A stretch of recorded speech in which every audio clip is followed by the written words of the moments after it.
صدقہ جاریہ کی نیت سے شیئر کریں۔ غار ثور کے منہ پر مکڑی نے جالا تن دیا تھا۔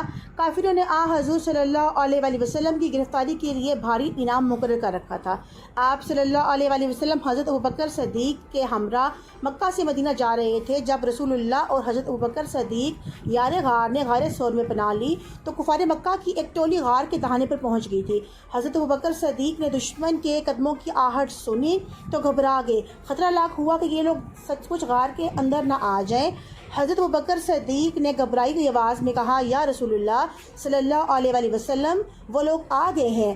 حضرت ابوبکر صدیق کو پریشان دیکھ کر حضور نے نہایت بے خوفی، اطمینان اور سکون سے فرمایا، گھبراؤ نہیں، اللہ ہمارے ساتھ ہے۔ بے شک حضور صلی اللہ علیہ وسلم کا جواب سن کر حضرت ابوبکر صدیق کو اطمینان ہو گیا کہ جو کچھ اللہ کے رسول فرما رہے ہیں وہ بالکل درست ہے۔ حضور کی بات اس طرح پوری ہوئی کہ اللہ کے حکم سے ایک مکڑی نے غار کے منہ پر جالا تن دیا تھا اور قریب ہی کبوتری نے انڈے دے رکھے تھے۔ کفار مکہ نے جب مکڑی کا جالا اور کبوتری کے انڈے دیکھے تو خیال آیا کہ ایسی حالت میں غار کے اندر کوئی کیسے داخل ہو سکتا ہے۔ کچھ دیر آپس میں خسر پھسر کرنے کے بعد کفار مکہ واپس چلے گئے تھے۔ سبحان اللہ، جزاک اللہ۔ صدقہ جاریہ کی نیت سے شیئر کریں۔ مزید اچھے کنٹینٹ کے لیے آپ میرے چینل کو سبسکرائب کریں، لائک شیئر اور کمنٹ کریں۔ جزاک اللہ خیرہ۔